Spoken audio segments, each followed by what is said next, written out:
Բարև ձեզ, թմրամիջոցների օգտագործման դեպքում խոսքն այլևս չի գնում եզակի դեպքերի մասին։ Խնդիրը ներթափանցել է մեր առօրյա իրականությունն ընդգրկելով հատկապես երիտասարդներին։ Լրատվամիջոցները, քաղաքացիական հասարակության կառույցներն ու անհատները պարբերաբար ահազանգում են թմրամիջոցների տարածվածության աճի մասին։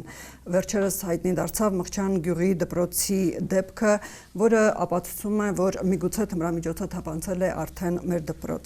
Թմրամիջոցների շրջանառությունը եւ դրանց վաճառքի թվային հարթակների հասանելիությունը մեծացնում են ինչպես սպառնալիքի ծավալները, այդպես էլ կանխարգելման եւ վերահսկողության դժվարությունը։ Հանրային լրագրության ակումբը Ամեկ+-ի հետ գործակցությամբ կազմակերպել է քննարկում լուսաբանելու խնդիրը պետության, քաղաքական ուժերի եւ քաղաքացիական հասարակության ներկայացուցիչների մասնակցությամբ։ Բանախոսներն են ներքին գործերի փոխնախարար Արմեն Մկրտչյանը, ազգային ժողովի падգամավոր Գեգամ Նազարյանը եւ իրական աշխարհ իրական մարդիկ հասարակական կազմակերպության ներկայացուցիչ Սարգիս Ավետիսյանը։ Բարև ձեզ, պարոնայք, շնորհակալություն մեր հրավերը ընդունելու համար։ Պարոն Ավետիսյան, թերևս ձեզանից սկսենք, դուք անմիջական առնչություն ունեք գրեթե ամենօրյա, այո, ռեժիմով թմրամիջոց օգտագործողների հետ։ Արդյոք մեր հասարակության մեջ լրատվամիջոցներում կամ քաղաքական ուժերի մոտ պատկերացումը մի քիչ չափազանցեցված է կամ շատ չափով չափազանցեցված է, որ այն մեծ տարածվածություն ունի մեր հասարակության մեջ, թե իսկապես իրականությունն այդպես է։ Շնորհակալ եմ հարցի համար,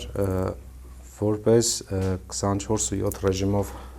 թմրամիջոց օգտագործող անձանց հետ աշխատող կազմակերպության ներկայացուցիչ կարող եմ փաստել, որ վերջին տարիների ընթացքում բնականաբար շատացել է թմրամիջոցների թե շրջանառությունը, թե օգտագործումը ու հիմնականում երիտասարդների մոտ լինում են բնականաբար դեպքեր, երբ որ լրատվամիջոցները կամ պատկան մարմինները մի փոքր չափազանցնում են, իրական պատկերը, բայց կարող ենք ասել, որ Հայաստանի Հանրապետությունում երբևէ նման իրավիճակ չի եղել։ Ավելացել է, թե մենք սկսել ենք ավելի շատ խոսել կամ դուք սկսել եք ավելի շատ աշխատել, ավելի շատ հանդիպել, այդ պատճառով էլ թվում է իսկապես միանշանակ ավելացել է թմրամիջոց օգտագործող անձանց քանակը Հայաստանի Հանրապետությունում, դա փաստում են նաև հետազոտությունները, որ վերջին իրականացվել է 2021 թվականին ինֆեկցիոն հիվանդությունների վերահսկման ազգային կենտրոնի կողմից դաշտային աշխատանքները մենք ենք կազմակերպել, շահառու խումբը մենք ենք ապահովել կազմակերպել 2021 թվականի տվյալներով միայն ներարկային օգտագործողների քանակը, այդ հետազոտությունը միայն թմրամիջոցների ներարկային օգտագործողների շրջանում է իրականացվել 14000 է եղել, այսինքն 10-17 թվերի համեմատ մեծ աճ է ունեցել, եթե չեմ սխալվում 8-9000-ի չափ էր 18 թե 17 թվականների նույն հետազոտության արդյունքներով։ Այս տարվա ընթացքում պլանավորվում է նույն հետազոտությունը իրականացնել, էլ նույն սկզբունքով է իրականացվելու, կարող ենք վստահ ասել, որ թվերը միանշանակ աճելու են, դա արդեն կտեսնենք հետազոտությունով։ Եվ երկրորդ կարևոր փաստը, որ թմրամիջոցներ օգտագործող անձանց թիվը մեծանում է, դա կախվածությունների բուժման ազգային կենտրոն դիմող պացիենտների քանակի ավելացումն է։ 24 թվականի դեկտեմբերի տվյալներով մոտ 8000 մարդ է գրանցված, որ գնալով աճում է եւ վերջին տարիների համեմատությամբ կարող ենք ասել, որ միանշանակ ավելացել է քանակը։ Իսկ արդյոք բոլորն են թմրամիջոցների օգտագործող մարդկանց կամ կախվածություն արդեն ունեցող մարդկանց մեծ կամ նրանք բոլորով դիմում են այդ կախվածությունների կենտրոն կամ որքան մասն են դիմում սովորաբար։ Միանշանակ չեն կարող բոլորը դիմել, դա ոչ մի պետությունում չկա նման պրակտիկա, որ բոլոր օգտագործողները, բոլոր կախվածություն ունեցողները դիմեն։ Դիմում են շատ փոքր մասը, այսինքն այն մարդիկ, ովքեր որ այլևս մոտիվացվել են, ցանկանում են բուժում ստանալ կամ այլևս գումար չունեն թմրամիջոց ձեռք բերելու կամ ունեն իրավապահ համակարգի հետ խնդիրներ, արդեն վախենում են շրջանառության մեջ լինելուց, իրենց մոտ ունենալ, օգտագործել եւ դիմում են կախվածությունների Այսինքն բուժման ձեր ազգային ասած այդ կենտրոն։ 8000 թիվը 24 թվականի համար կարող է 4-5 անգամ ավելի մեծ լինել օգտագործողների դեպքում 10 անգամ։ 10 կարծում եմ դա ուղղակի չեմ ուզում օդից թվեր ասել, հա, բայց կարծում 10-ը մի քիչ չափազանցվեցած է, բայց բավականին տարածված են։ Ուղղակի այս պահին Հայաստանի Հանրապետության համար շատ կարևոր եւ առաջնային պետք է լինի թմրամիջոցների տարածվածության վերաբերյալ հետազոտության իրականացումը, որը ոչ թե կներառի միայն ներարկային օգտագործողներին, ծանր թմրամիջոց օգտագործողներին, այլ առհասարակ, հա, բոլոր թմրամիջոցները միասին վերցված։ Դա կլինեն կանաբիոիդներ, ափիոնատիպ թմրամիջոցներ, մետամֆետամիններ, ամբողջ թմրամիջոցների օգտագործումը։ Ծանրի մեջ ո՞րն է մտնում։ Ափիոնատիպ թմրամիջոցները, որոնք արդեն ներարկային եղանակով են օգտագործվում Պարոն Նազարյան, դուք մասնակցում եք, ես նկատեցի ազգային ժողովում մի քանի անգամ համապատասխան թմրամիջոցներին վերաբերող կամ թմրամիջոցների շրջանակներում հանցագործությունների խստացմանը, պատժի խստացմանը վերաբերող նախագծերի քննարկմանը եւ ձեր կարծիքով հավանաբար այնտեղ համակողմանիորեն քննարկումների ժամանակ խնդրին անդրադարձ եղել է ձեր կարծիքով բացի այդ տելեգրամյան ալիքները կամ սոցցանցային ալիքները, որոնք նպաստում են թմրամիջոցների տարածվածությանը կամ հեշտացնում են դրան ձեռքբերումը, ուրիշ այլ ինչ խնդիրներ կան, որ տարածվածությունը ավելանում է։ Դուք ասում եք 10 անգամ։ Տեսեք, ես ինչու ասեցի 10 անգամ, ես փորձում եմ հասկանալ հայ մարդու տեսակը, մոտեցումը եւ պատկերացնում եմ, որ 10 թմրամոլից հազիվ մեկը ինքնակամ գնա, ասի ես թմրամոլ եմ, խնդրում եմ ինձ բուժեք։ Ունեք շրջապատում, շփվել եք։ Ես ցավոք սրտի ասեմ ձեզ, երիտասարդների հետ երբ որ շփվում եմ անկաշկանդ մթնոլորտում, ոչ խորհրդարանական իհարկե։ Գիտեք, երբ որ մտերմիկ զրույց է սկսում ու ասում եմ, տղերք, ճիշտ են ասում կամ աղջիկներ ճիշտ են ասում, որ ամեն երիտասարդական հավաքույթի ժամանակ անպայման դա օգտագործվում է եւ գիտեք 90% ասում է այո։ Ինչ է օգտագործվում։ Թմրանյութ։ Ինչ տիպի։ Ինչ Սարնավետիսյան ասեց, ծանր տիպի։ Ես գիտեք, բոլորն էլ ծանր եմ համարում։ Թմրանյութը դա արդեն ծանր տիպի է։ Այն քիմիական վտանգավոր դեղահաբերը, որ գցում են լեզվի տակ կամ կուլ են տալի կամ խմում են, դա պարզվում է շատ տարածված է երիտասարդական հավաքույթների ժամանակ։ Ես դուք ասեցիք մասնակցել եմ քննարկումներին, ես ոչ թե մասնակցել եմ քննարկումներին, ես ներկայացրել եմ կառավարության որոշման առաջարկ ներկայացրել եմ կառավարությանը, որովհետև ես հասկացել եմ կամ հասկանում եմ ցավոք սրտի, գուցե այս հարցում հորետես եմ, որ արդեն իսկ հասուն տարեքի չափած մարդուն հետ բերել կախվածությունից գրեթե անհնար է, բայց ես ուզում եմ, որ մենք կանխենք դեռահասների ու երիտասարդների շրջանում թմրամոլության աճը, դրա համար կառավարությանը առաջարկում եմ երկու տարբեր տեսակի առաջարկներ ներկայացրել, որ հաշվի առնելով այն ճնշումները, որ առկա են որոշ հասարակական կազմակերպություններից, որ իբր եթե մարդուն տանում ենք թունավանական հետազոտության, դա նրա իրավունքների խախտում է եւ մենք հանցագործություն ենք գործում, այսինքն ինքը կարող է հանցագործություն անել հասարակության դեմ, իր դեմ, իր ընտանիքի դեմ, բայց որ մենք նրան ասում ենք արի գնում ենք թունաբանական հետազոտության, դա արդեն մենք հանցագործություն ենք գործում։ Ազգային ժողովի падգամավորի նկատմամբ տեղ ունեցավ։ Գիտեք, այդ մի առանձին բան է, ես չեմ ուզում խառնեմ, բայց ես իմ առաջարկը պնդում եմ, որ կառավարությունը կարող է եւ պարտավոր է 15-ից 18 տարեկան դեռահասներին ենթարկել պարտադիր թունաբանական փորձաքննության եւ ամեն, ասեմ, ուսումնական տարում ընդգրկելով գոներ նրանց 33%, ընդ որում ես հատուկ ասում եմ, որ ծնողներն էլ ուշադիր լինեն, թե տղաներին, թե աղջիկներին, որովհետեւ բաներ կա, ես չեմ ուզում հրապարակեմ, ասեմ Եվ գուցե բարձրացնենք խնդիրը, ես ասում եմ խնդիրը, որ հատուկ, ես արդեն տեսնում եմ հատուկ դիտավորություն, հատուկ դիտա, դա հենց այնպես չի լինում, երբ որ բարձր դասարանի աշակերտուհիները ստիպում են խորամանկությամբ, բռնությամբ, ցածր խոսքը գնում է 9-10 տարեկան երեխաներին խաբեությամբ թմրամոջիցներ տան։ Ոչ միայն ես դուք Մղչյանը գիտեք, ես շատ գիտեմ եւ էլի չեմ բարձրաձայնում, բայց դա ասենք տեղյակ են բոլորը, ծանր դեպքերով խնդիր ունենք, որ բարձր դասանի աղջիկները երեխաներին խաբեությամբ տվել են չգիտեմ, թխված կասեմ, քաղցրավենիք ասեմ, որը իր մեջ պահպանում։ Որն այդ բարձր դասանի աշակերտների շահագրգռվածությունը։ Փողը, միայն փողը։ Եթե ոստիկանությունը ձերբակալում է սայլակով երեխային մանտվող կնոջը, որը նաև թմրանյութ է հողի տակ դնում, դուք պատկերացրեք, եթե ձերբակալում են 9-րդ դասանի աղջկա բան անելուց, այդ թմրանյութ տարածելուց, ու դուք պատկերացնում եք ինչ վիճակ է։ Ես ինչի համար եմ խոսում, որ ծնողները, գիտեք, բոլորս է ծնող ենք եւ յուրաքանչյուրս ասում ենք, չէ, մեր երեխան, բայց այդ նույն երեխան սկսում է այդ այքոս ծխելուց եւ աղջիկները բոլորը մեծամասամբ այս YouTube-ի, Telegram-ի, TikTok-յան քարոզչությունը ծնողը երեխայով օրվա մեջ զբաղվում է 10-ից 20 րոպե։ Եկեք մեզ չխաբենք, 10-ից 20 րոպե լավագույն դեպքում շփում է լինում։ Ամբողջ 24 ժամ երեխայով զբաղվում է TikTok-ը։ Եվ երեխային ասում է դու աննորմալ չես, ոնց թե դու 14 տարեկան ես, դեռ թմրանյութ չես օգտագործել։ Դու 15 տարեկան ես, դեռ ծանր թմրանյութ չես օգտագործել։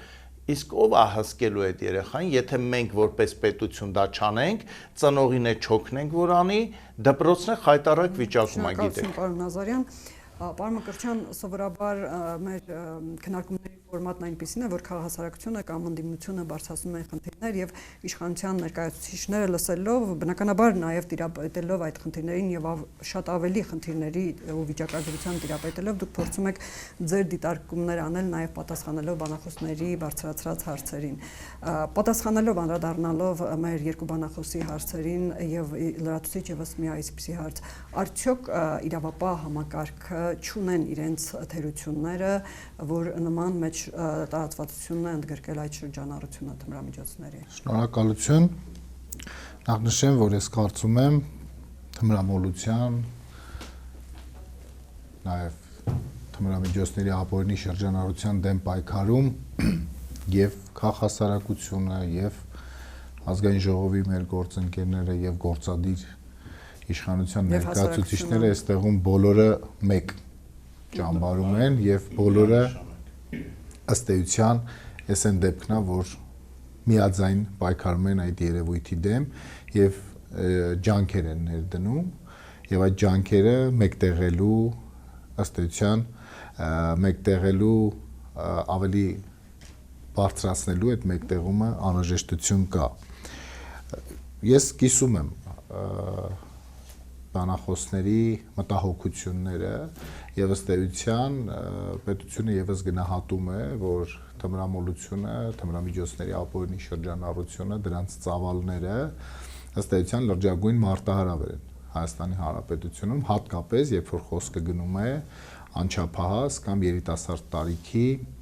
անձանց մասին։ Ըստ էության պետությունը տարբեր գործիքակազմերով արձագանքում է այս երևույթին, թե քրեաիրավական տիրույթում, թե առողջապահական տիրույթում, թե որոշ մասով սոցիալական տիրույթում։ Այդուհանդերձ այս բոլոր գործիքակազմերը առավել համապարփակ եւ փոխկապակցված իրականացնելու նկատառումներից ելնելով, ինչը նաեւ միջազգային փորձն է ուշում, ներքին գործերի նախարարության կողմից մշակվել է թմրամոլության, թմրամիջոցների ապօրինի շրջանառության դեմ պայքարի ռազմավարական համապարփակ ծրագիր։ Եվ այս տարիները համարվում են թմրամոլության դեմ պայքարի տարիներ։ Ըստ էության, այո, եւ մենք ունենք որոշ վիճակագրություն այս առումով, որ դեպքերը ավելացել են, հատկապես 23 թվականին մենք ունեցանք շատ կտրուկ աճ, 24-ին ունեցանք մի փոքր նվազում, դեպքերի իմաստով ասեմ, որ 25 թվականի առաջի եռամսյակում նույնպես ունենք դեպքերի նվազում, բայց այստեղ շատ էական է, որ դեպքերի նվազման հետ մեկտեղ իրավապահ մարմինները առաջի 3 ամիսների ընթացքում ավելի շատ թմրամիջոց են արգրավել եւ շրջանառությունից դուրս բերել, դա շուրջ 180 կիլոգրամի մասին է խոսքը գնում, անցած տարի նույն ժամանակահատվածում դա եղել է 39, եթե չեմ սխալվում, 45 կարգի։ Սա նաեւ մարտավարության հետևանք է, որովհետեւ ներկայումս մենք առավելապես կենտրոնացած ենք խոշոր չափերի իրացման դեպքերը։ Որպեսզի կանխարգելվի դրանց բնականաբար, եթե մենք ունենում ենք 1 կիլոգրամից ավել կամ 5-10 կիլոգրամ ավել դեպքերի հայտնաբերում, մենք դրանով կանխարգելում ենք դրանց հարյուրավոր արդեն մարեցված վիճակում իրացումը, բայց նորից կենտրոնանալով ռազմավարական ծրագրին, նաև գործընկերը սկզբում նշեց, որ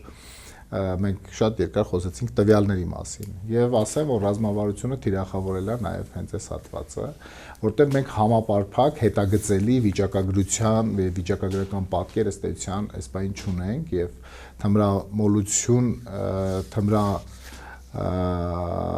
թմրամիջոց օգտագործելու պայից միջև տարբեր իրավապահ մարմինների հետ առնչություն, հետո բուժում, հետո նաև դաշտային աշխատանք, որտեղից մենք եւս պետք է ունենանք տեղեկություններ եւ հետագծելի վիճակագրական պատկերը շատ կարեւոր է մեզ համար ոլորտում ճիշտ քաղաքականություն մշակելու համար։ Բացի այն, որ թմրամիջոցների ապօրինի շրջանառության կանխարգելման ուղղված նշված բազմաթիվ միջոցառումներ, այդ թվում իրավապահ կառույցների կարողությունների զարգացմանը վերաբերող, հատկապես սահմանային անցակետերի, տեխնիկական միջոցներով հագեցվածության, հատկապես կիբերլաբորատորիաների ձևավորման, քանի որ մենք լավ գիտենք, որ թմրամիջոցների շրջանառությունը ըստ էության տեղափոխվում է համացանց եւ համացանցը պետք է դիտարկել այլևս որպես տարածք եւ այդ տարածքում ոստիկանությունը պետք է եւս իրականացնի, ճակատավոր ասած, բարեկություն։ Նաև պետք է զարգանան միջազգային համագործակցությունը, ոստիկանական միջազգային համագործակցությունը, քանի որ համացանց տեղափոխվելով շատ դեպքերում մենք տեսնում ենք, որ օրինակ թմրամիջոցի ապօրինի շրջանառությունը պլանավորվում կամ կազմակերպվում է մեկ այլ երկրում եւ իրացվում արդեն Հայաստանի Հանրապետությունում։ Այս առումով օպերատիվ տեղեկատվության փոխանակումը եւ միջազգային կապերը շատ կարեւոր են։ Այդուհանդերձ մենք նաեւ ռազմավարությամբ հասցեագրել ենք բուժման հետ կապված հարցերը, կրթության, սոցիալական, նկատի ունեմ անձանց վերաինտեգրման, հասարակության բուժումից հետո, սրանք շատ կարեւոր ուրեմն ասպեկտներ են։ Ինչ վերաբերում է կրթությանը, մենք միջոցառումներ ենք նախատեսել ինչպես աշակերտների շրջանում, այնպես էլ մանկավարժական հատվածում վերապատրաստումներ իրականացնել, քանի որ ինքը շատ նուրբ թեմա է եւ շատ դեպքերում, երբ որ մենք փորձում ենք խոսել թմրամոլության կամ առհասարակ այս երևույթի բացասական կողմերի մասին, եւ եթե մենք մի փոքր կրթված չենք, թե ինչպես է պետք այս հաղորդակցումը իրականացնել, շատ դեպքերում դա վերածվում է ուղղակի գովազդի։ Գայթակղություն առաջացնում։ Եվ այո, մի խումբ անչափահասներ կամ ուղղակի քաղաքացիներ, որ տեղյակ էլ չեն, օրինակ կոնկրետ թմրամիջոցի կամ դրա ազդեցության մասին, այդ պայծ տեղեկանալով եւ եթե մենք ճիշտ մեսեջներ չենք հաղորդագրում, մարդու մոտ ուղղակի հետաքրքրություն ենք առաջացնում, որպեսզի ինքը փորձի երկու կետ էլ ռազմավարությունից նշեմ, իհարկե մենք նաև անդրադառնում ենք փակ հաստատություններին, խոսքը քրեակատարողական հիմնարկների մասին, ինչպես նաև բանակի, որտեղ ստեղ կան առանձնահատկություններ եւ մենք պետք է առանձին մոտեցումներ ցուցաբերենք այս միջավայրի մասով եւ իհարկե համապարփակ մոտեցմամբ պետք է հասնենք իրական թվերի կրճատման։ Այն վիճակագրությունը, որ բերվում է մեր կողմից, դրանք բերվում են հայտնաբերված, գրանցված, հաշվառված դեպքերի մասով։ Իհարկե մենք շատ լավ պատկերացնում ենք, որ բացի հաշվառված, հայտնաբերված դեպքերից կան այդպիսի դեպքեր, որոնք ուղղակի հաշվառումից դուրս են եւ մենք, այսպես ասած, իրական ծավալների հստակ պատկերացում չունենք։ Եվ իհարկե պարոն Ազարյանի նշած 16-ից 18 պարտադիր, թեստինգների մասին երբ որ խոսում ենք, մենք ունենք միջոցառում, որտեղ դիտարկում ենք դրա հնարավորությունը։ Այստեղ կան մի քանի մոտեցումներ, Ինչու դրա հնարավորությունը, որտեղ երբեմն կարգներ կամ տեղեկություններ են հայտնվում, որ կան երկրներ, որ իսկապես դպրոցներում նման տեստինգներ իրականացնում են։ Շարունակելով խոսքս, դա է ուզում ասել, որ տարբեր մոտեցումներ կան եւ նաեւ հասարակության ընկալման հարց կա, եւ եթե կոնկրետ ինչ-որ մի երկրում պարտադիր տեստինգներ են իրականացվում, մենք նաեւ պետք է հասկանանք հասարակության մոտեցումը այդ երևույթին եւ ինչի եմ ասում հնարավորությունը, որտեղ մենք դիտարկում ենք այս զգայուն հարաբերությունները կազմակերպելիս շատ ճիշտ անել, որպեսզի չվնասենք կամ վիճակը ել ավելի չվատացնենք կամ որոշ դեպքերում ընկալումների վրա բացասաբար չազդենք, հատկապես աշակերտների, ծնողների եւ այլն, եւ մենք քննարկում ենք ըստ էության կամավորական սկզբունքով նախ եւ առաջ փորձել իրականացնել այդպիսի միջոցառումներ եւ խրախուսելով, հա, մեր անչափահասներին մենք կրթության նախարարության հետ հիմա բանակցում ենք այս հատվածը ոնց կազմակերպենք եւ փորձենք խրախուսել այն երիտասարդներին, անչափահաս երեխաներին, ովքեր կլինեն առաջամարտիկներ, այսպես ասած, եւ կամավորության սկզբունքով կգան եւ կանցնեն, հա, համապատասխան տեստ, դրանով ցույց տալով, որ ոչ թե իրենք ապացուցում են, որ իրանք օգտագործող են կամ չէ, այլ իրենք ընդհանուր այս երևույթի դեմ պայքարում ունեն իրենց հստակ դերակատարումը եւ դրանով փորձում են ցույց տալ, որ սա կարեւոր է այսպիսի ստուգումներ ունենալը եւ վաղ ժամանակում ամենակարևորը հայտնաբերելը եւ բնականաբար ավելի էֆեկտիվ կանխարգելմանը։ Շնորհակալություն, պարոն Մկրտչյան։ Իսկ միգուցե շատ ծայրահեղ բան եմ ասում, բայց ամեն դեպքում պետք չի շատ ավելի կոշտ քայլերի դիմել ձեր շփումները կամ ձեր ունեցած տեղեկություններ, ուսումնասիրությունները ինչ են փաստում, օրինակ նույն այդ տելեգրամյան ալիքների սպառ հասանելիությունը, ի վերջո դրանք շատ հաճախ մեծ ավելի շատ վատ ինչ-որ բաներ են տալիս, քան թե օգնում են կամ աջակցում են, կամ նույն իսկապես այդ նույն տեստինգները, շատ ավելի կոպիտ միջոցներ, որպեսզի կտրուկ կանխարգելվի, որտեղ տպավորություն է ստեղծվում, որ հիմա Հայաստանում խոպանհող է թմրամոլության տարածման համար։ Թմրամիջոցների դեմ պայքարում մի շատ կարևոր կետ կա, որը որ կարմիր գծով պետք է անցնի բոլոր միջոցառումների ընթացքում եւ պետք է այդ կետը չխախտվի։ Մենք պետք է պայքարենք թմրամիջոցների դեմ, այլ ոչ թե թմրամիջոց օգտագործող անձանց դեմ։ Երբ որ թմրամիջոցների դեմ պայքարը վերածվում է անձանց դեմ պայքարի, այդ ժամանակ մենք ձախողում ենք միանշանակ, որովհետեւ հիմա նույնը ինչը որ վերաբերում է, հա, պարոն Նազարյանի եւ Մկրտչյանի ասած թեստավորմանը դպրոցներում 16-ից 18 տարեկանների շրջանում, արդյոք մեր հասարակությունը պատրաստ է ընդունել այնպիսի աշակերտների կամ այնպիսի պատանիների,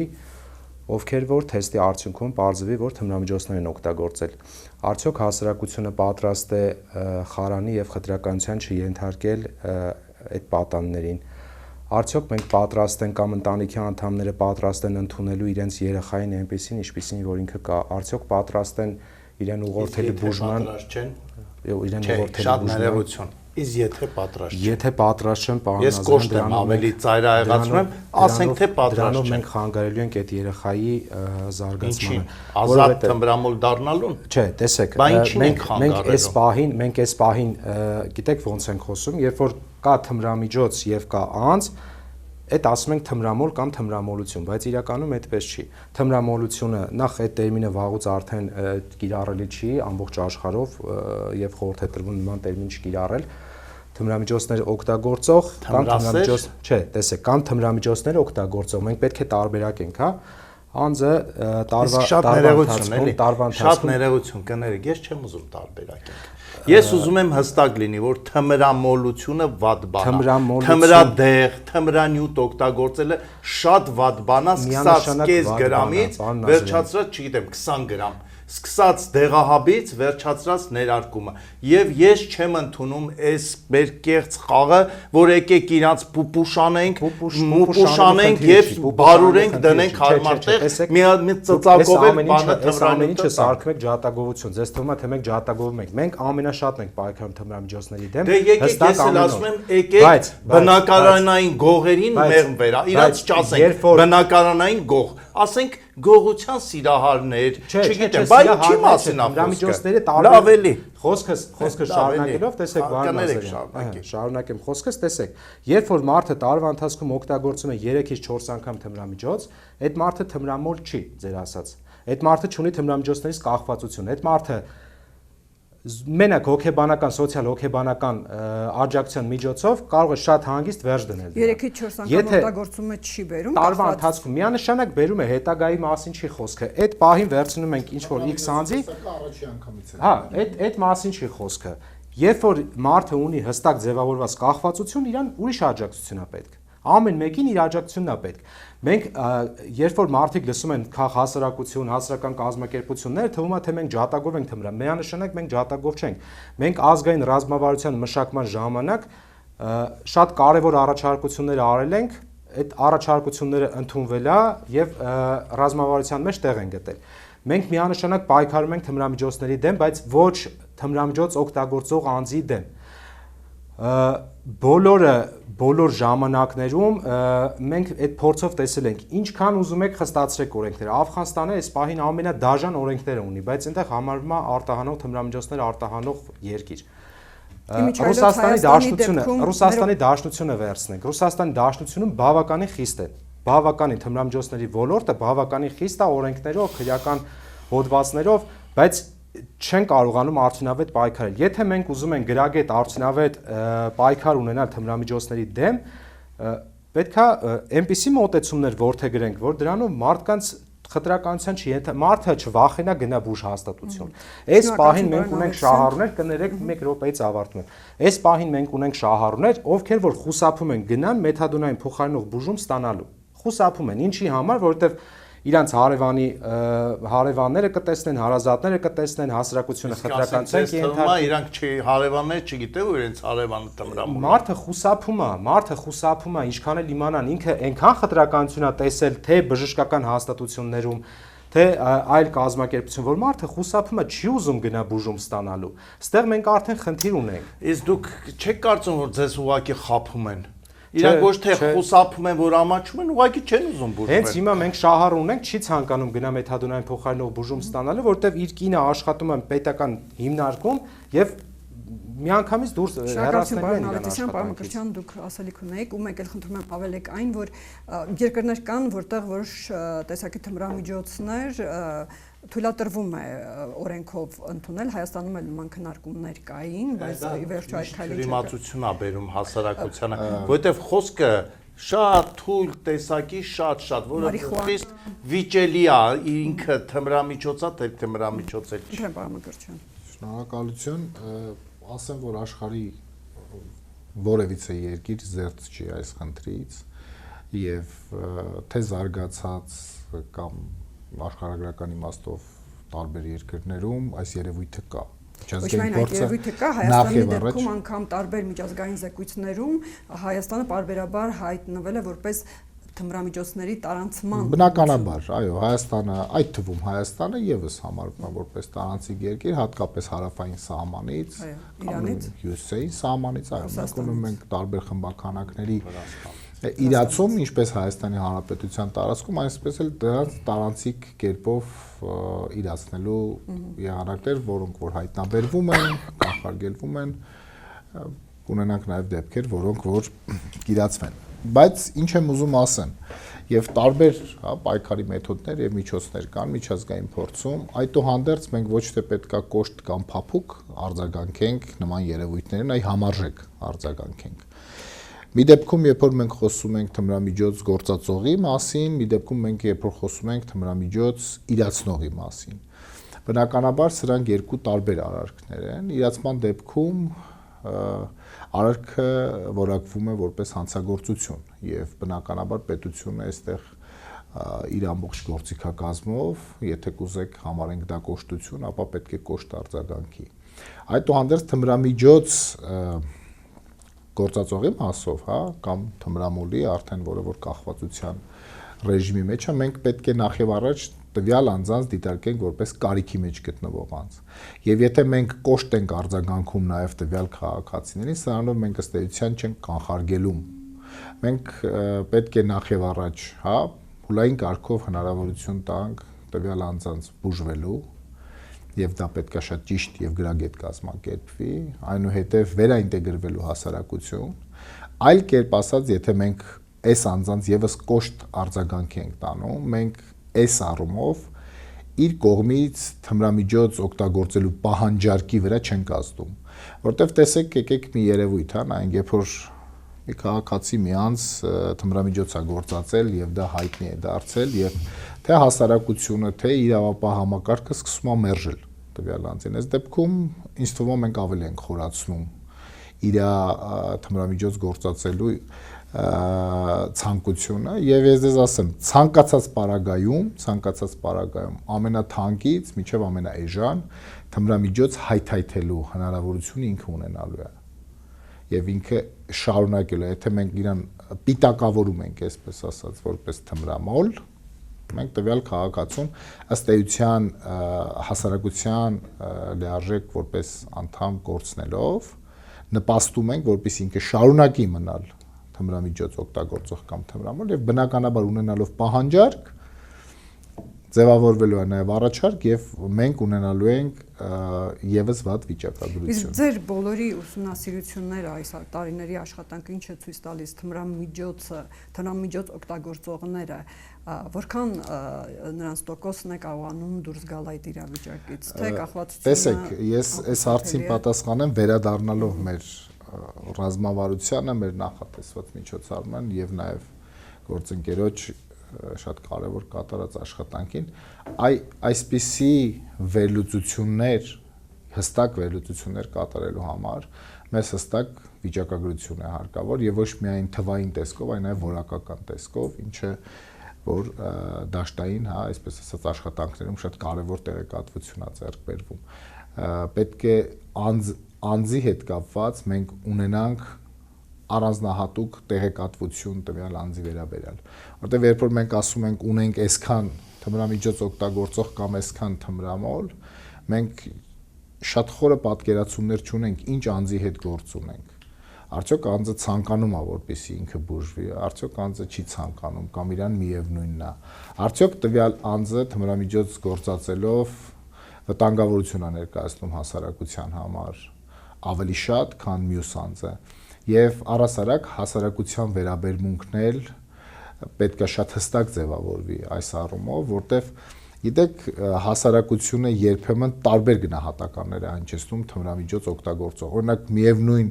իրավիճակում թմրամիջոց օգտագործած ինչ որ մի երիտասարդի կարող է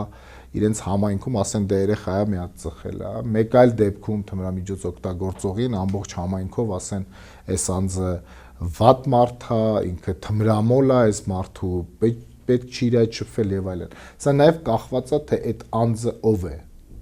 եւ այդ անձը ինչ վարքագիծ ունի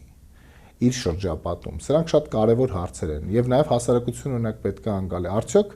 մեր զբաղվածության իմաստով, հա, պատրաստ է հասարակությունը թմրամոլության տարապող, հետո բուժված անձի հետ ունենա որևիցե աշխատանքային հարաբերություններ։ Ինչպիսին պետք է լինեն այդ աշխատանքային հարաբերությունները, որ ոլորտներում պետք է լինեն այդ հարաբերությունները։ Եվ սրանք շատ կարևոր են։ Ինչ խոսք, որ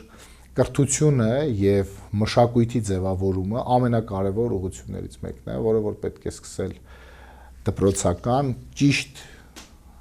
տարիքից եւ այնպես մատուցել այս բացասական երևույթը անչափահասներին, որպեսզի դա որևիցե կերպ նրանց մոտ շահագրգռվածություն, հետաքրքրվածություն կամ ցանկություններ չառաջացնի։ Դրա համար ըստ էության կան ստանդարտներ, կան ճիշտ կրթություն տրամադրելու գործիքակազմեր, որոնց միջոցով էլ հենց պետք է ազդել նաև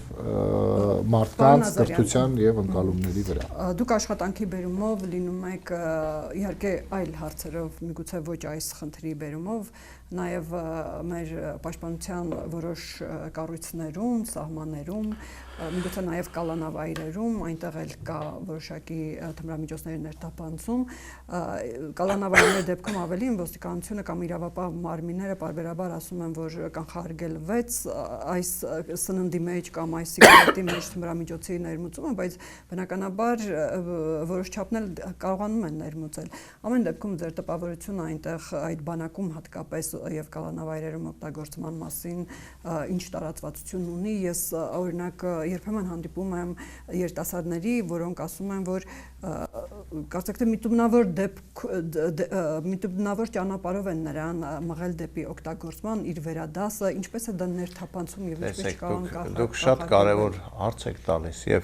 ես ձեզ քանի որ պաշտպանության մասին ենք խոսում, պաշտպանության ոլորտին ենք անդրադառնում,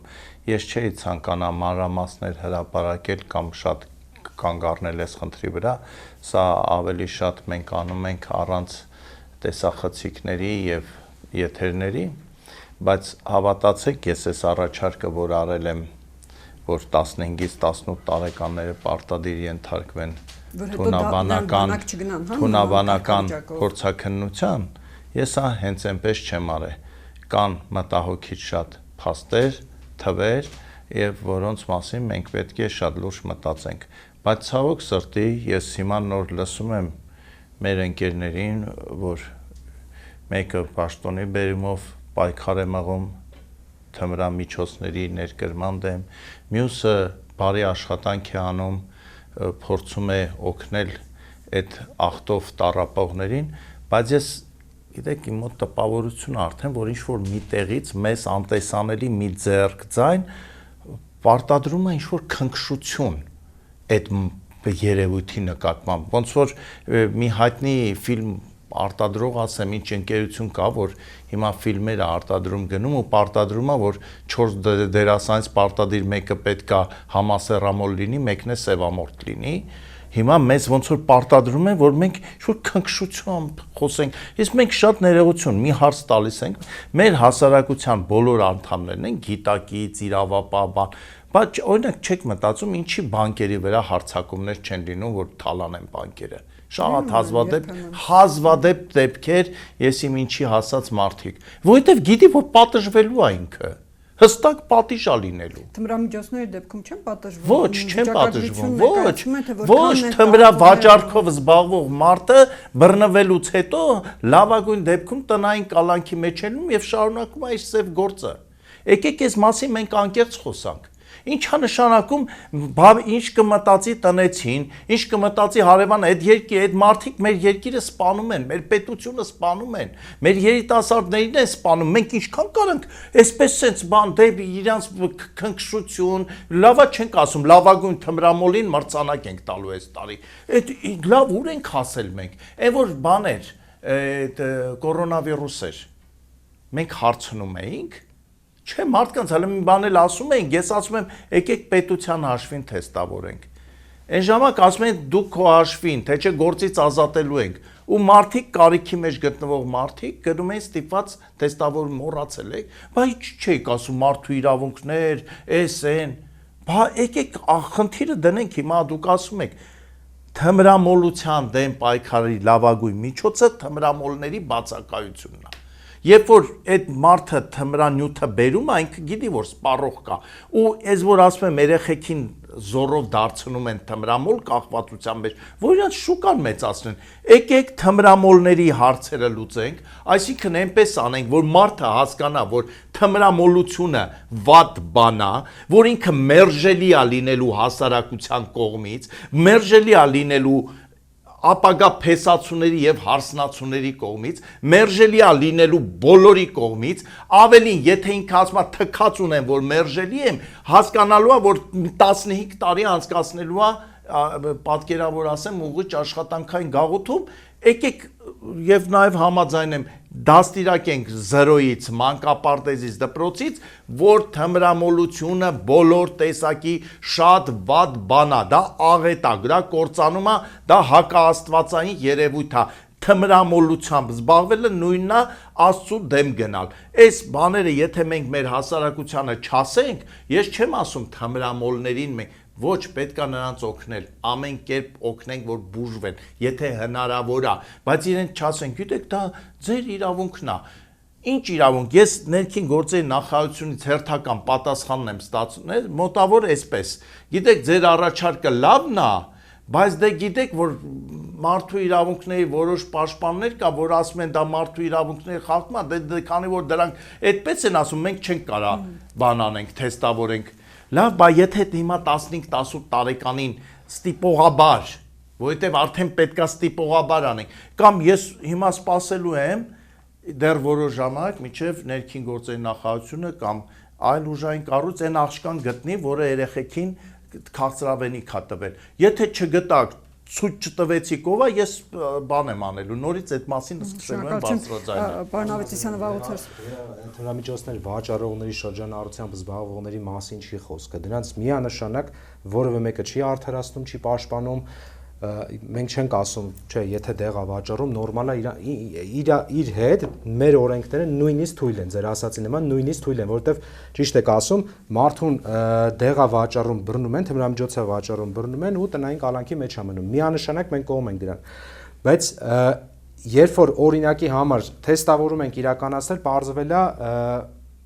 նույն տեսակետը պաշտպանող ինչ որ մի անձի բարեկամուհին 16 շատ ներողություն 16 տարեկան բարեկամուհին մենք պետք է այնպես կազմակերպենք մեր ներքին գործերի նախարարության աշխատակիցների եւ ղեկավարության, որ այդ մասին իմանան միայն այդ երեխան եւ իր ծնողը, ուրիշ ոչ մեկ։ Դա կարեւոր պայման է եւ արդյոք հասարակությունը պատրաստ է դրան։ Արդյոք ծնողը պատրաստ է, որ ինքը իր երեխայի ճակատագրի հետ ընդհատում եմ։ Ծնողը պետքա շնորհակալություն լինի պետությանը, որ իրեն օգնում ենք, որովհետև բոլոր ծնողներն էլ մտածում են, որ իրենց ու դա նորմալ է, իրենց երեխան ամենալավն է, ամենակարգապանն է, ամենատաղանդավորն է։ Շարունակեմ, մի ֆրազա էլ ասացիք, որ թմրամիջոցների դեմ պայքարը հաջողում այն ժամանակ, եթե չկա թմրամոլ, հա, տենց նման պահանջողը չկա։ Հիմա ենթադրենք նույն տեսակետը պաշտպանող մարդու բարեկամուհու մոտ 16 տարեկան հայտնաբերվել է, ենթադրենք թմրամիջոց, օրգանիզմ հայտնաբերվել է թմրամիջոց։ Այդ տեսակետը առաջ է տանելու այդ մարդը։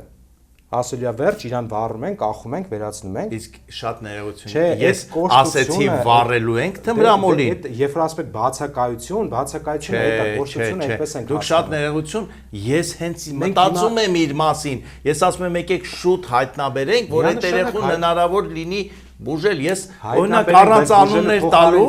ես ճանաչում եմ մի 14-15 տարեկան աղջիկ երեխայի, որ գնում է իր ընկերուհու տուն իբր դասերը սովորելու, բայց զբաղվում է թմրամիջոց օգտագործելով։ Շատ լավ, ինքը խայծը կերել է։ Ես հայտնել եմ շատ ներողություն։ Խայծը կերել օգտագործել է։ Այո։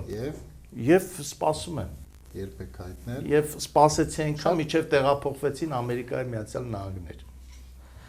Ինքը խայծը կերել օգտագործել է, պարոն Նազարյան։ Ես փաստերով եմ խոսում։ Ուզում եմ ասեմ, եթե ունենում ենք նմանատիպ դեպքեր, պետք է նաև բոլորս արձագանքենք։ Շատ ճիշտ եք ասում, ես հենց վերջին օրինակը, երբ որ իմացա ահազանգը ստացա, ես միանգամից ներքին գործերի նախարարին տեղեկացրի դեպքի մասին եւ ի պատիվ Տիկին Սարգսյանի ասեց մենք հենց այս պահից կզբաղվենք եւ ես հենց սպասում եմ թե ինչ շատ լավ, ուրեմն անպայման արդյունքներ կլինեն, կստուգվեն տեղեկությունները եւ հնարավոր երևույթներ հայտնաբերելու դեպքում բնականաբար կլինի արձագանք։ Տեսեք, ես ուզում եմ մի բան ասեմ, մենք կարծես թե բոլորս նույն բանի մասն ենք խոսում, ուղղակի մի փոքր տարբեր ենք արձագանքում, ես նաեւ հասկանում եմ պարոն Նազարյանի էմոցիոնալ, այո, որովհետեւ խոսում ենք շատ վատ երևույթի մասին, մենք բոլորս էլ ուզում ենք, որ թմրամիջոց գործածողներ չլինեն եւ դրա ապօրինի շրջանառությունը բնականաբար նվազի։ Բայց պարոն Նազարյան, ցավոք սրտի փորձը ցույց է տալիս, որ ոչ բոլոր կոշտ միջոցներն են տալիս ցանկալի արդյունք։ Հավատացեք, եթե մենք իմանայինք, որ այդ հերթականությամբ ալգորիթմով գործելը բերելու էր թմրամիջոց գործածողների նվազման, մենք անպայման կգնայինք այդ ճանապարհով, բայց փորձը ցույց է տալի, որ այս հարցին պետք է մոտենալ շատ համակարգված։ Այո, մենք պետք է հասկանանք, որ որևիցե մեկը թմրամոլությունը չի գովազդում կամ չի ասում, որ դա լավ բան է կամ քնքշությամբ է դրան վերաբերում, բայց տեսեք նոր ձեր վկայակոչած դեպքը դպրոցում ունեցել ենք դեպք, հիմա քննվում է, ես էլ արդյունքները չգիտեմ, բայց ինչ որ անչափահասներ ստիպողաբար օգտագործել են թմրամիջոց, ընկել են կախվածության մեջ։ Հիմա ես կարծում եմ, որ այս մարդիկ զոհ են այս իրավիճակում եւ այս մարդկանց մենք պետք է օգնենք, հետ բերենք հասարակություն։ Իմ ասածն դա է, Եթե ինչ վերաբերվում է թմրամիջոց իրացնելուն,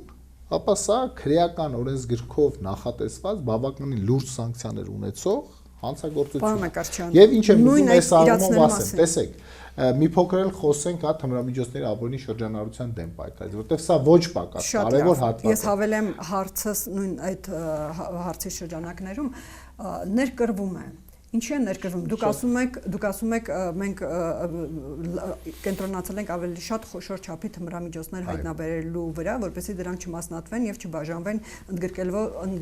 ընդգրկելով հազարավորներին։ Ինչու է սա ամենահեշտը կանխարգելելը չի ներմուծման, ինչու, այո։ Մենք ունենք մաքսային կետեր, որտեղով ներմուծվում է, ովքեր են, մեր պաշտոնյաներն են մաքսային, ծառայողներն են թույլ տրվում, ինչու ոստիկանությունը կամ այլ իրավապահ կառույց ավելի զգոն չի, որ չներթափանցի եւ նման լայն տարածում չունենա Հայաստանում։ Նույնը վերաբերում է նաեւ արտադրությանը տեղում։ Այ հենց հենց ուզում էի անցում կատարելով մի փոքր իրացման երևույթներն, այո, թմրամիջոցի ծագումը կարող է ունենալ երկու աղբյուր, կամ ներկրում, կամ արտադրություն։ Եվ մենք միանշանակ կենտրոնացված ենք հենց այս երկու ուղղությամբ եւ մեր կարողությունները եւ ջանքերը պետք է ներդնենք առավելապես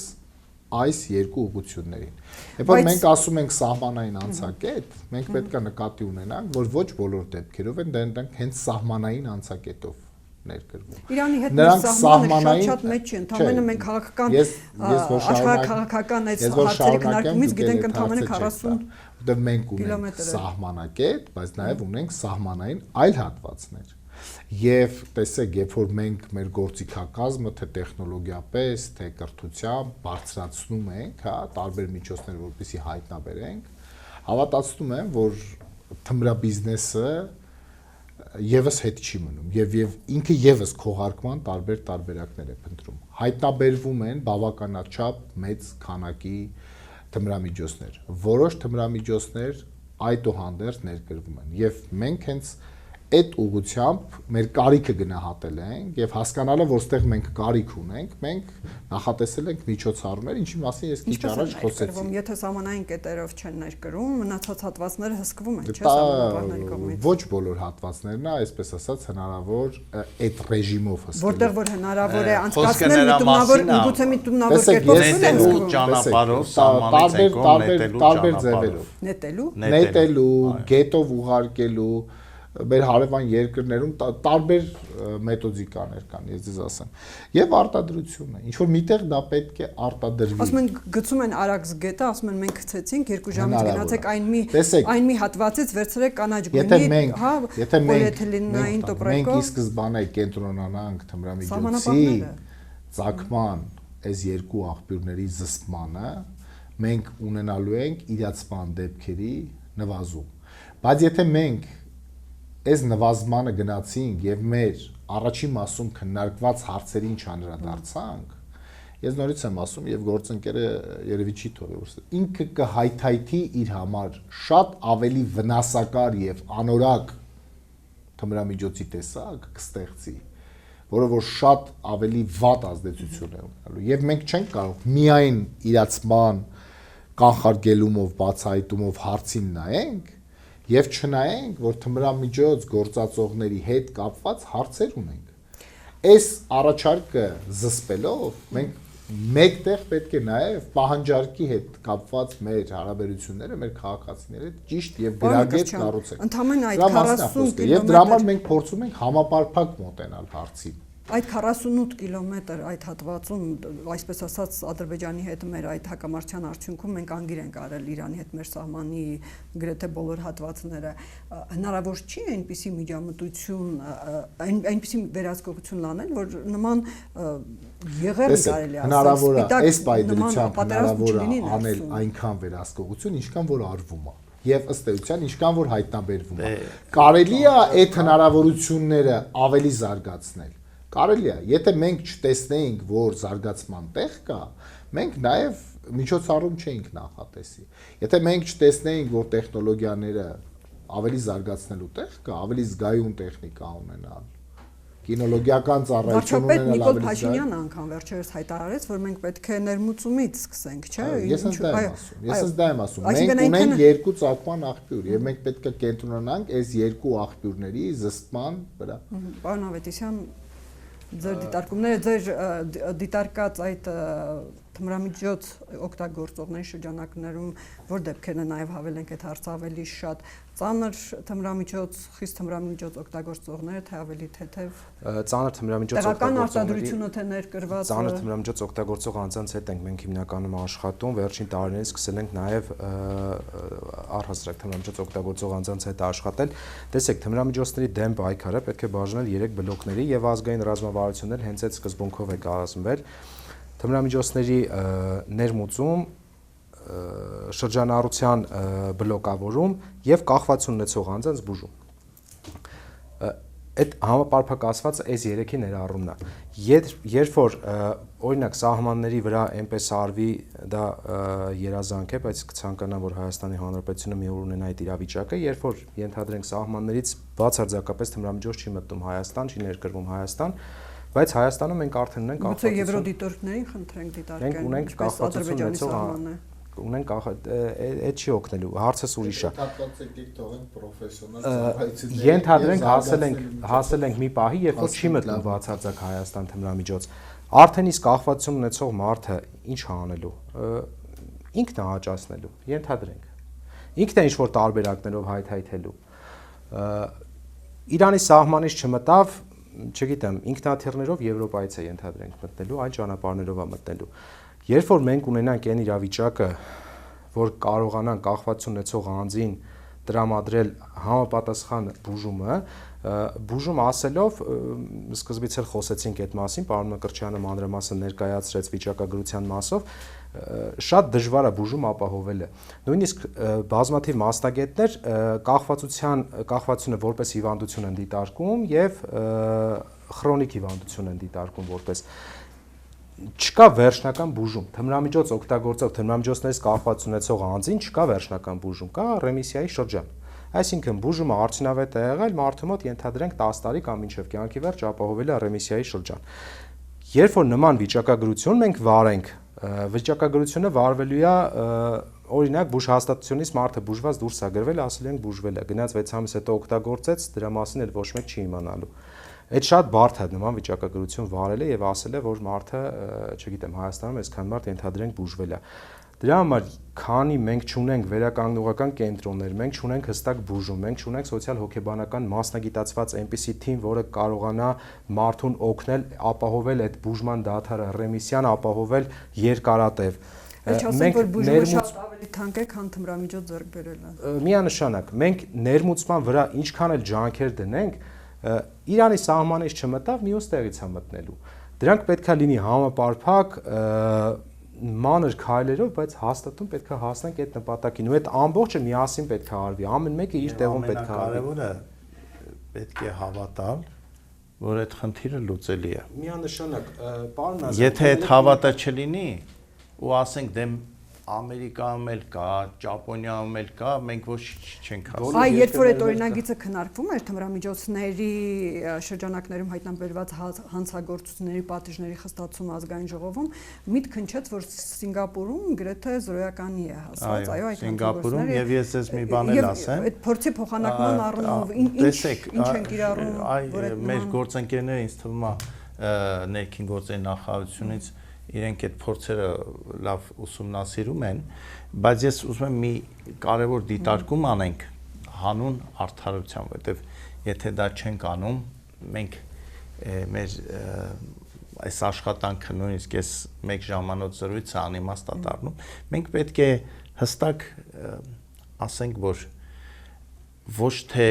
շատացել է հիմա, որովհետև այս պահի իշխանությունը լավ չի պայքարում թմրամիջոցների դեմ, այլ մենք պետք է հստակ գիտակցենք, որ տեխնոլոգիաները շատ արագ են զարգանում, թե Telegram-յան այսպես կոչված ալիքներ, TikTok, YouTube, որը գովազդի հսկայական դաշտ է բացում, թե քիմիական տեխնոլոգիաները, որոնք արդեն հնարավորություն են տալի Հայաստանում դնել արտադրամաս եւ թմրանյութ ստանալ։ Եվ ինձ հենց ուժային կառույցներն են պատմել, երկար ժամանակ մի արտադրամասի չէին կարողանում ոնց որ ասած շրջափակել եւ այդ հարցը լուծել, որովհետեւ հետո պարզվել է, որ շրջակա տների բնակիչները աշխատել են իրենց համար պահակություն են արել։ Այսինքն ես ինչ եմ ասում, որ հասարակությունը ինքը պետք է հասկանա, որ սա ծանրագույն մեղք է աջակցել թմրավաճառին։ Դա այն որ ասում են գողությունը մեղք է, սա գողությունից տասնապատիկ անգամ ավելի ծանր բան է օգնել թմրավաճառին իրացնել այդ թմրանյութը հատկապես դեռահասների երեխաների շրջանում եւ ես ձեզ բոլորիս այս մեզ դիտողների մենք մեզ ես խնդրում եմ ունենք X քանակությամբ մարդիկ, որոնք թմրանյութ են օգտագործում, բայց մենք գիտենք, որ կա ահռելի մեծ թիվ մարդ,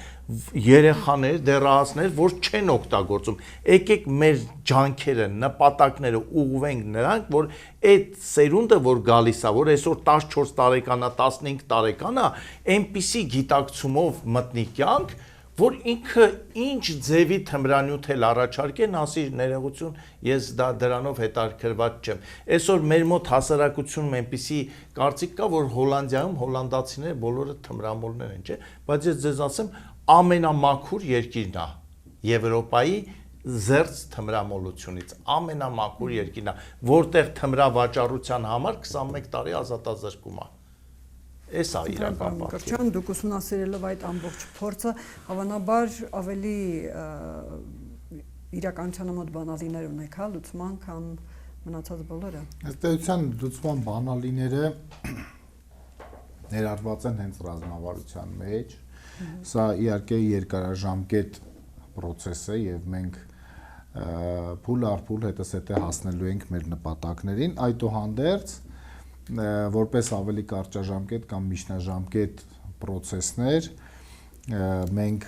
որպես առաջնահերթություն մի շարք միջոցառումներ պետք է իրականացնենք որոշակի հրատապության ռեժիմով, ինչը արդեն իսկ օրինակ արվում է հատկապես ներմուծման եւ արտադրության դեպքերի վրա կենտրոնացումը իրավապահ մարմինների, որտեվ եթե մենք վերացնում ենք աղբյուրը, ըստ էության մենք հետո կանխարգելում ենք բազմաթիվ իրացման դեպքեր, ինչը բնականաբար առաջացնում է մի շարք խնդիրներ։ Ինչ վերաբերվում է անչափահասներին, տեսեք, ես ունեմ համոզմունք, որ անմիջապես թմրամիջոցի գործածում եւ օգտագործում երեխայի մոտ չի լինում։ Սկզբում լինում է որոշակի հակասոցիալական վարքագիծ, օրինակ ծխել, պարտադիր ուսումից խուսափել, իրեն չզբաղեցնել, հետո տարբեր արարքներով, որը հետագայում վերածվում արդեն հակաիրավական գործողությունների։ Միշտ է այդպես։ Այդ թվում ես իմ փորձին ցույց է տվել, որ սկսվում է այդպես։ Որովհետև երբեմն շատ ավելի զբաղված, շատ ավելի ապահովված ընտանիքներում նույնպես մենք լսում ենք, որ երեխաները շատ լավ, իսկ ով ասեց, որ հարուստ կամ ոչ շատ հարուստ ընտանիքների երեխաները տարբերվում են այդ առումով իրարից։ Նրանք նույնպես հակասոցիալական վարքագիծներ տարբեր ձևաչափերով դրսևորվում են։ Եվ այստեղ կարծում եմ, որ ոստիկանությունը, հատկապես համայնքային ոստիկանությունը մեծ անելիքներ ունի, որպեսզի մենք տեսնենք այդ երիտասարդներին կամ երեխաներին, որոնք որոշ առումներով արդեն իսկ դրսևորում են հակասոցիալական վատ վարքագիծ, եւ այս փուլում շատ ավելի հեշտ է ներազդել վարքագծի վրա, քան թե երբ որ դա վերաճում է արդեն հակաիրավական process-ների, եւ մենք կենտրոնացած ենք նաեւ այս ուղղությամբ եւ իհարկե ռազմավարությամբ նաեւ նշված է շատ մի կարեւոր հանգամանք, որ երիտասարդների հատկապես խոցելի, հա, խմբերի մասով, մենք պետքա որոշակի առումով ապահովենք նաև վերջինների զբաղվածությունը, որտեղ հատկապես այդ տարիքում ճիշտ զբաղվածությամբ չզբաղեցնել երեխային, դա նշանակում է թողել որոշակի հայեցողական ինչ որ հատված, որ ինքը որոշի ինչով պետք է զբաղվի, եւ ըստ էության ինքը շատ դեպքերում զբաղվում է ոչ այնքան էլ դրական դա միայն դա հիմա կարծեք դա ավելի շատ պետության ըստ էության պետությունը այստեղ խնդիր ունի պետությունը իր բոլոր ոլորտների գործիքակազմով պետք է ազդի եւ կրթության ոլորտով եւ մշակութային ոլորտով եւ սպորտի ոլորտով եւ իրավապահ համակարգի ազդեցությամբ բոլոր ոլորտներն էլ կարեւոր են որպեսզի մենք համապարփակ ունենանք նախ պատկեր, գնահատենք այդ պատկերը, հասկանանք որտեղ են մեր խոցելի հատվածները եւ գործիքակազմ մշակենք այդ հանգամանքները վերացնելու ուղղությամբ։ Եթե մենք տեսնում ենք, որ օրինակ դրա պատճառը զբաղվածության պակասն է, X վարչական կամ շրջանում կամ համայնքում, մենք պետք է այդտեղ ազդենք դրա վրա։ Եթե մենք հասկանում ենք, որ մեկ այլ տեղ մենք ունենք օրինակ զբաղվածություն, սպորտի նկատմամբ հակվածություն, մենք այս մասում ուրեմն մի փոքր այլ պատճառ պետք է գտնենք նման դեպքի համար եւ կան որ այդ զբաղվածության հասանելի միջոցները եւ այդ պատճառների վերհանման եւ դրանց հետևից գնալով դրանց վերացման ուղղությամբ պետք է գնանք եւ այստեղ ես կարող եմ ասել ներքին գործերի նախարարության տեսանկյունից որ համայնքային ոստիկանություն ըստ էության անելիք ունի եւ հիմնականում իր գործառույթը համայնքի հետ շփումն է, իսկ համայնքի անդամ են նաև անչափահասները եւ այսօր անչափահասների հետ կապված գործընթացները եւ գործունեությունը եւս ներառված է համայնքային ոստիկանության ընդհանուր խնդիրներում։ Եվ բնականաբար վաղ ժամանակում մենք երբ որ հայտնաբերում ենք բացասական երևույթներ, որոնք ունեն ել ավելի վատ հակաիրավական երևույթների վերաճելու, մենք այդ փուլում պետք է դրանք կանխարգելենք, հասկանանք ինչ խնդիր ունենք, դա լուծենք եւ բնականաբար շատ ավելի հեշտ է այդ փուլում լուծել, քան թե երբ որ արդեն իրավիճակը մի փոքր ավելի խորացած է։ Շնորհակալություն, ամփոփելով արդեն մեր քննարկումը, պարոն Ավետիսյան, ինչ կավելացնեք, որտեղից սկսենք, որն է ճիշտը, բնականաբար ելնելով ձեր աշխատանքի փորձից։ Կանխարգելման բլոկի վրա միանշանակ շատ ռեսուրսներ պետք է դրվի։ Պարոն Մկրտչյանը նշեց, որ համայնքային ոստիկանությունը շատ անելիքներ ունի, բայց մի փոքր պետք է հակառակվեն, որ համայնքային ոստիկանություն նաև քիչ առաջ ձեր խոսքում նշեցիք, որ լինում են դեպքեր, երբ որ թմրամիջոցների դեմ քարոզարշավը ճիշտ չներկայացնելու պարագայում կարող է հակառակ էֆեկտը ունենալ, այսինքն վերածվի գովազդի, համայնքային ոստիկանությունն էլ պետք է այնքան պատրաստված լինի, որ կարողանա այդ ամեն ինչը իրականացնել եւ այդ գովազդը չդառնա որպես գովազդ։ Օրինակ կարող եմ բերել, երբ որ դպրոցներում նախկին տարիների ընթացքում ոստիկանական տեսուչներն էին, դպրոցներում բարձր դասարանների մոտ թմրամիջոցների մասով խոսում էին, բարում էին ինչ-որ թմրամիջոցներից զերծ մնալու մասով դասընթացներ եւ դա կարող էր հակառակ էֆեկտը բերել եւ բերում էր։ Ես նույնիսկ գիտեմ նման դեպքեր, երբ որ հենց ոստիկանին հակառակվելու համար, պատանին որոշել է, որ պետքա թմրամիջոց փորձի ու այդ վերածվել է գովազդի։ Կանխարգելման բլոկը շատ նուրբ բլոկ է, որը որ պետք է իրականացնել բացառապես վերապատրաստված մասնագետների միջոցով, ավելի լավ է լինի քիչ, լինի փոքր քայլերով, բայց միանշանակ վերապատրաստված մասնագետներով։ Մենք հիմա դպրոցներում ունենում ենք հոգեբաններ, սոցաշխատողներ, ովքեր որ հանձնառնում են թմրամիջոցների հետ կապված ինչ-որ թեմաների վարումը, բայց ես չգիտեմ իրանց իրականացման արդյունավետության աստիճանը, որովհետև այն հոգեբանը, որ պետք է աշխատի դպրոցում երեխաների հետ, ինքը պետք է փայլուն պատկերացնի թմրամիջոցների ոլորտը, ինքը պետք է փայլուն տիրապետի թմրամիջոց օգտագործող երեխայի կամ պոտենցիալը ունեցող, հա, երբ որ պոտենցիալ ինքը կարա դառնա թմրամիջոց օգտագործող կամ թմրամիջոցներից կախվածություն, այդ երեխայի հոգեբանությունը ինքը պետք է լիարժեք պատկերացնի, այլ ոչ ուղղակի մասնագիտական կամ համալսարանում տված գիտելիքներով գնա եւ երեխայի հետ հոգեբանական խորհրդատվություններ տրամադրի։ Եվ այս կանխարգելման իրականացման ճանապարհին շատ կարևոր է կախվածությունների բուժման ազգային կենտրոնի թե հոգեբանների աջակցությունը, թե բժիշկների աջակցությունը իրենք պետք է իրականացնեն մասնագետների որակյալ վերապատրաստումը։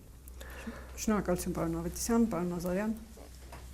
Ես կցանկանայի, որ մենք երկու մասի բաժանենք այս խնդիրը։ Առաջինը ինչ անել այն մարդկանց հետ, որոնք այսօր զբաղվում են թմրանյութերի վաճառքով եւ արդեն իսկ օգտագործում են թմրանյութ եւ ինչ անենք բոլոր նրանց հետ, որ զերծ մնան թմրանյութերից։ Այս երկու աշխատանքը մենք հստակ պետք է բաժանենք, որովհետեւ տարբեր մոտեցումներ են պահանջում եւ գնանք այս ճանապարհով։ Մենք պետք է հստակ աշխատենք բոլորս միասին, ոչ միայն ներքին գործերի նախարարությունը կամ մյուս ուժային կառույցները, այլ բոլորս իրար հետ լրագրող, քաղաքական գործիչ, հասարակական կազմակերպություն, պետական կառույց եւ ամենակարևորը ընտանիք։ Ընտանիքը պետք է վստահի ու հավատա պետությանը, հասարակական կազմակերպությանը եւ քաղաքական գործին գոնե այս հարցով, որ հասկանա, որ բոլորիս նպատակը նույնն է։ Նույնն է, որ մեր երկիրը մեր երկրի երիտասարդներին զերծ պահենք թմրանյութերից եւ այս ծանր հիվանդություններից եւ այստեղ մեր բոլորի ամենօրյա ամենժամյա աշխատանքն է կարեւոր եւ մեր հարգարժան ընկերը, որը շատ կարեւոր գործով է զբաղվում, շատ ճիշտ հուշեց, որ մենք պետք է հասկանանք, որ եթե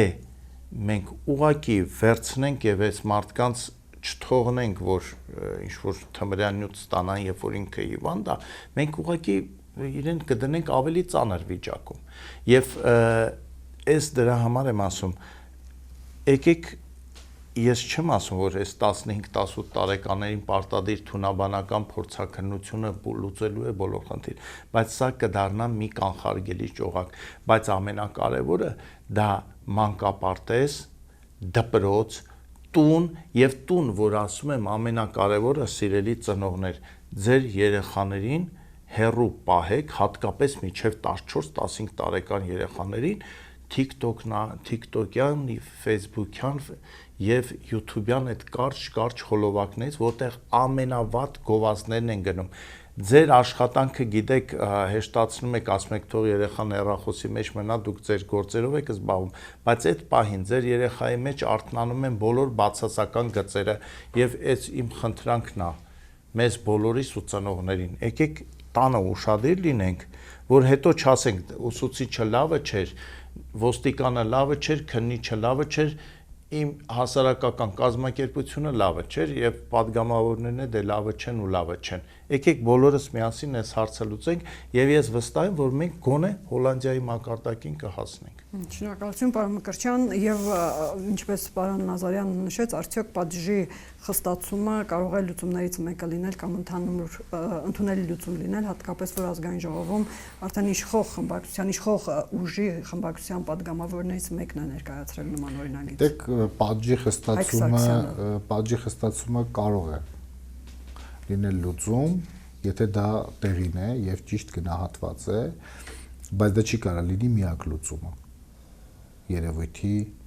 դեմ պայքարելու համար։ Լուծումներից մեկը հատկապես Նազարյանի նշած առաջի խմբի դեպքում։ Մենք նախագծից տեղյակ ենք, աշխատել ենք նախագծի շուրջ, նախագծում նաև ներառված են արդեն իսկ ծանրացնող հանգամանքներ, այսինքն անչափահասի ներգրավումը որպես ծանրացնող հանգամանք է, համացանցային տեխնոլոգիաների օգտագործումը որպես ծանրացնող հանգամանք է դիտարկում եւ բնականաբար սա այն գործիքակազմերից մեկն է, որը ըստ էության պետք է ազդի ընդհանուր թմրամիջոցների ապօրինի շրջանառության դեմ պայքարի վրա դրական իմաստով։ Ինչ վերաբերվում է հաղորդակցմանը համայնքային ոստիկանների կամ ուսուցիչների կամ լրագրողների կամ հասարակական կազմակերպության աշխատակիցների, ես կարծում եմ, որ բոլորն էլ պետք է ունենան համապատասխան պատրաստվածություն։ Եվ մեր համայնքային ոստիկանները այս ուղղությամբ նաև անցնում են հատուկ պատրաստվածություն եւ ըստ էության այս կոմունիկացիան ճիշտ պետք է ապահովեն բոլորը իրենց հերթին, երբ որ խոսում են այս երևույթի մասին։ Ռազմավարությամբ նաև նշված է, որ լրագրողները նույնպես պետք է ունենան վերապատրաստում այս ուղղությամբ, որպեսզի ճիշտ կարողանան լուսաբանել։ Ռազմավարության մեջ արշավների մասին կա լրատվամիջոցներում, կարծեք թե ճիշտ է մենք երբեմն կազմակերպում ենք մեր նախաձեռնությամբ նման քննարկումներ, բայց կարծեք թե լայն շրջանակ դա չկա, ընդհանրապես մեր նախաձեռնությունը եւ ոչ թե պետական ռազմավարության ընդունումից հետո մենք կփորձենք նաև մեր լրատվության գործընկերների հետ եւս աշխատել կամ համապատասխան մարմինը, ով որ կիմպլեմենտացնի այս մասը, որովհետև շատ դեպքերում մարդիկ չգիտեն, որ իրանք փորձում են անեն լավ բան, բայց ստացվում է մի փոքր հակառակը։ Ինչ եմ կարծում ընդհանուր առմամբ, կիսում են բոլորիս մտահոգությունները,